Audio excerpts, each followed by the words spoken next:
Arema FC menunjukkan sekali lagi sebagai Raja Piala Presiden setelah sukses mengalahkan Borneo FC Samarinda. Ini merupakan gelar keempat Singoedan sekaligus gelar ketiga yang diraih dalam 3 edisi berturut-turut. Kesuksesan ini menjadi sinyal jika Arema FC akan bangkit dari keterpurukan setelah sempat diisukan bubar. Cetak gol coba merangkum kembalinya marwah Arema FC pasca dilanda masalah bertubi-tubi sebagai berikut.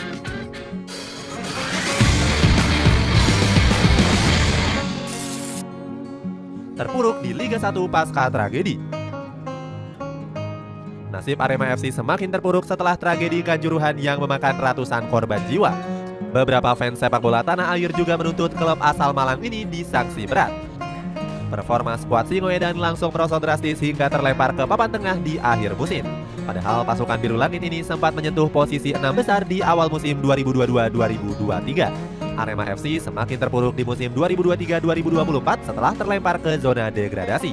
Erwan Hendrawanto bahkan memprediksi Arema FC kemungkinan besar akan turun kasta ke Liga 2. Namun komentar buruk pundit lokal tanah air ini nggak digubris oleh Widodo Cahyono Putro. Pelatih Arema FC itu sangat optimis kalau anak asuhnya akan berjuang habis-habisan. Benar saja prediksi Widodo tepat sasaran karena skuad Singoedan akhirnya bertahan di Liga 1. Sementara itu Rans Nusantara FC justru harus bernasib buruk setelah terdegradasi ke Liga 2. Sempat diisukan bubar. Bukan hanya nyaris degradasi, Arema FC juga hampir bubar karena desakan netizen. Fans sepak bola Indonesia marah besar-besaran karena skuad Singoedan gak kunjung dihukum berat. PSSI hanya menghukum Arema FC dengan larangan menggelar laga di kandang Stadion Kanjuruhan. Sanksi ini dinilai nggak sebanding dengan hilangnya nyawa 135 korban. Supporter tanah air menilai Arema FC lepas dari hukuman berat karena jadi anak kesayangan PSSI. Dugaan itu semakin menguat setelah skuad Singoedan punya sosok penting yang menjadi petinggi federasi seperti Iwan Budianto. Ex-wakil ketua umum PSSI ini memegang saham Arema FC senilai 3,75 miliar rupiah. Iwan Budianto dianggap sukses menahan pihak federasi untuk menjatuhkan sanksi berat ke skuad Singoedan. Tekanan yang semakin besar dari para supporter juga membuat Arema FC di ujung tanduk. Meskipun begitu, Tatang Dwi Arifianto selaku komisaris PT Arema berjanji akan mempertahankan klub agar nggak bubar.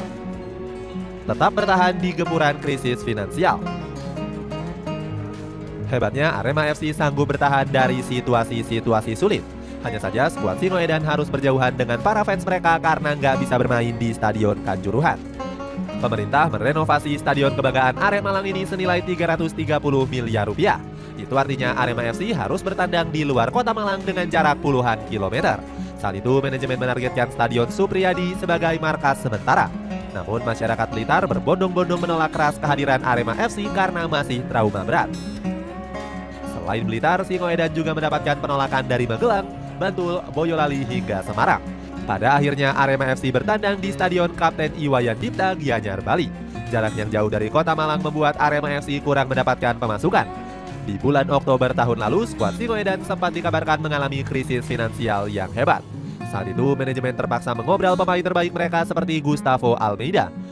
Muhammad Yusrinal Fitriandi menyebut langkah ini terpaksa dilakukan untuk menyelamatkan Arema FC. Kembalinya marwah juara Piala Presiden. Meskipun masih dilanda krisis keuangan, Arema FC berambisi bangkit dari keterpurukan. Langkah pertama manajemen adalah dengan menunjuk Joel Corneli sebagai pelatih terbaru mereka. Dalam sesi konferensi pers, Corneli bertekad membawa Singoedan kembali bersaing di papan atas. Pelatih asal Brazil ini nggak ingin melihat Arema terseok-seok dengan finish di peringkat 15 musim lalu. Nggak cuma menunjuk pelatih baru, Arema FC juga melakukan revolusi besar-besaran. Gelar juara ini diraih setelah mereka mampu mengalahkan Borneo FC Samarinda lewat drama adu penalti. Dua pemain Arema FC yakni Carles Linggo-Lingoi dan juga Arkan Fikri dinobatkan sebagai pemain terbaik. Bedanya Arkan Fikri dinobatkan sebagai pemain muda terbaik di usianya yang 19 tahun. Pemain kelahiran Serdang Bedagai ini mengaku belum puas dan akan meningkatkan pencapaiannya tersebut.